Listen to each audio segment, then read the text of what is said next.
watching Dante's Boxing Nation. Okay, now blow. Okay, sorry.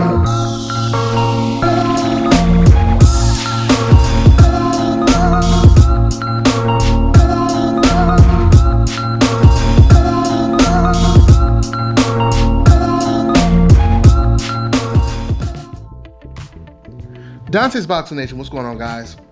So recently, at least for the last couple of years, and even today, there's been a lot of Mexican legends, a lot of former champions from Mexico that have been criticizing Canelo Alvarez for his selection of opponents.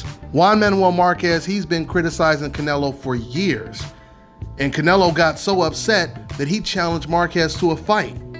Julio Cesar Chavez Sr. has been criticizing him. Marco Antonio Barrera. But Erik Morales, he's someone that usually doesn't speak too much when it comes to talking about other fighters. He usually doesn't talk that much, but even he's criticizing Canelo now.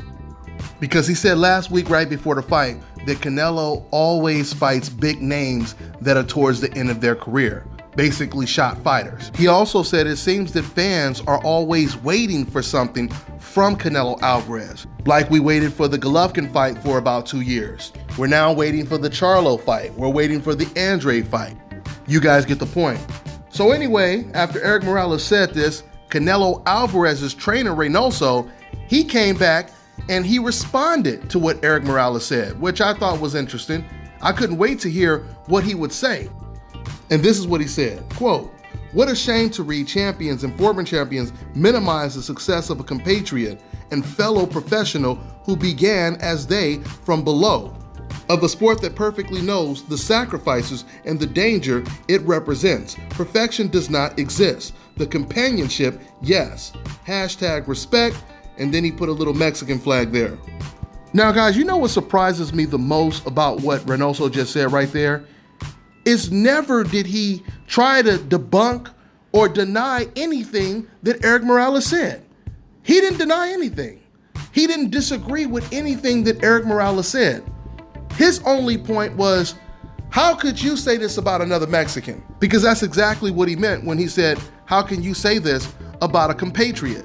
The irony of this is exactly what a lot of Canelo Alvarez fans do in the comment section. They never disagree with anything that I say or Erik Morales says or Juan Manuel Marquez or Julio Cesar Chavez. They never disagree with anything that we say. They'll just say, hey man, stop hating. Which basically translates to, you're telling the truth, but why do you have to report this? Why do you have to put it out there? But guess what, guys? It's already out there. You know, these Canelo fans, they always try to make it seem like I'm the only one that's reporting on this, but these stories are on all of the biggest boxing websites. Everyone is reporting these stories. So if you're sick of hearing the truth, maybe you should start sending some messages to Canelo on his Instagram and his Twitter and tell him, look, Canelo, we're doing everything we can do to defend you, but you're making it hard. You're not giving us too much to work with. So Canelo, can you please just step up, take on all these tough challenges, get in the ring with Golovkin again, get in the ring with Charlo, unify the belts with Andre and Charlo. That way, we don't have to sit over here all day contradicting ourselves, looking like some damn fools, just to try to defend your honor. Now, Canelo Alvarez fans, if you start doing that, I can guarantee you Canelo Alvarez will eventually step up and you won't have to cry. You won't have to go get tissue and wipe the tears away every time you hear some truth about Canelo Alvarez that's burning your damn ears up. So yeah, man, even Canelo Alvarez's own trainer could not deny the claims. He had no type of rebuttal. He didn't disagree with anything because he knew what Erik Morales said made sense. He knew it was true. And I'll say this, since I know what we're dealing with, I know once again, Canelo Alvarez fans, the first thing they'll say is, oh, well, all of these Mexican fighters, they're just jealous of Canelo. They're jealous of Canelo. Let me go ahead and put this in perspective so even the Canelo Alvarez fans, they understand the situation. Do you guys know that Oscar De La Hoya, at one point, he was the biggest name in the sport of boxing? He was actually bigger than Canelo Alvarez is today. Do you know Erik Morales never criticized Oscar? Julio Cesar Chavez, who lost to Oscar twice, afterwards never criticized Oscar De La Hoya. Juan Manuel Marquez and all these other fighters have never criticized Oscar De La Hoya. So the question is, why are they now criticizing Canelo Alvarez? It's a rhetorical question. You guys know why. Because Canelo Alvarez is not making the same moves that Oscar De La Hoya made. Oscar De La Hoya, he fought damn near everyone when he was a welterweight. I'm talking about a deep welterweight division. From Ike Corte to Pernell Whitaker to Shane Mosley, Felix Tito Trinidad. And all of these fighters were undefeated, except for Pernell Whitaker, but he had a robbery that he ended up avenging, but he should have been undefeated.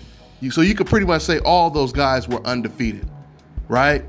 But by way of contrast, almost everyone that Canelo has faced has been previously knocked out before.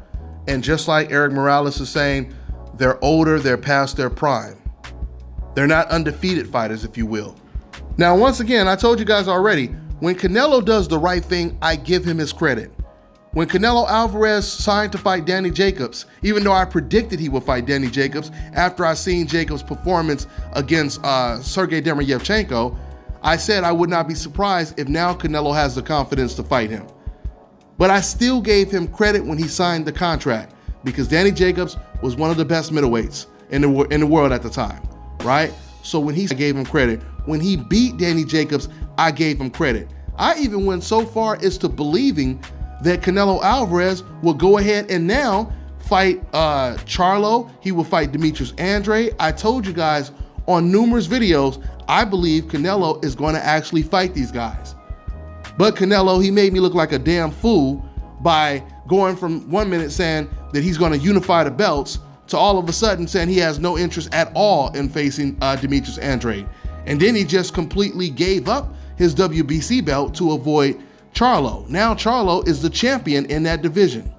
Once again, I'm gonna keep saying it, and everyone in the media, they should be completely discrediting and ignoring this witness protection belt called the franchise belt. How can you get elevated to a belt that has no ranking system, that has no one that can fight for the belt, that can challenge you for the belt?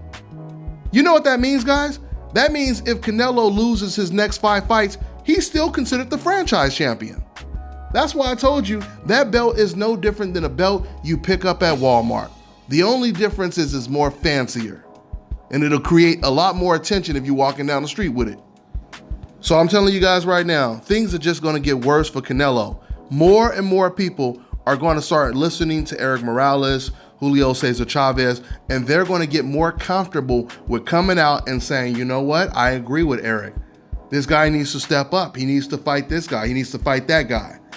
I truly believe Canelo is going to fight Gennady Golovkin next because we know he's not going to unify and fight Andrade. He's going to fight Golovkin next. And after that, if Eddie Hearn and DAZN really care about their other fighters like Andrade, they should be pushing for that to be the next fight for Canelo Alvarez. I believe Canelo will retire Gennady Golovkin. I still do believe that he's going to stop him. If they end up fighting again, we'll see how it all plays. But yeah, man, these professional fighters, these are not just commentators. You know, these are not just people on YouTube. These are not just fans. These are professional boxers from Canelo Alvarez's country that are calling Canelo Alvarez nothing but a cherry picker. Let's see if he responds. Let's see if he steps his game up. Let's see how long it takes for him to get in the ring and prove that he's the best 160 pounder in the world. One more thing, I'll close out with saying this. I've said this on numerous occasions. If you're a real boxing fan, you should want to watch the best fights, regardless if your guy is gonna win or lose. That's how every other sport is, right? If you knew that your favorite football team was gonna lose in the Super Bowl, you're not gonna say, I don't wanna watch the Super Bowl because my team is gonna lose. Right? You're not going to say that. You're still going to want to watch it. But boxing is different because it's more tribal. Because I always tell you, it's more based on race, nationality, and pride. But when you watch in the NFL, those are a bunch of black and white guys, and you may not be black or white. You may not even care. But regardless if you are black or white, it's not as personal as a one-on-one physical contact sport. Because sports like boxing that touches that pride button a little bit more. But when you hear me or when you hear anyone else say we want to see the best fight the best, we're not saying we want to see Canelo fight against Andrade or Charlo because Andrade and Charlo, they're going to win for sure. Even if Canelo wins easy, I still want to see the fight. Even if I favorite Canelo to win that fight, I still want to watch the fight because then we have a conclusion in the middleweight division at the end of the day. And that's why I truly believe the World Boxing Super Series is probably the best thing to ever happen to the sport, because it's slowly transforming the sport of boxing into more of a league instead of, once again, just waiting every 2 or 3 years to see the fights that we really should see all in 1 year. With that being said, I'm gonna wrap this up. That's all I got for now, guys. I'm on to the next one.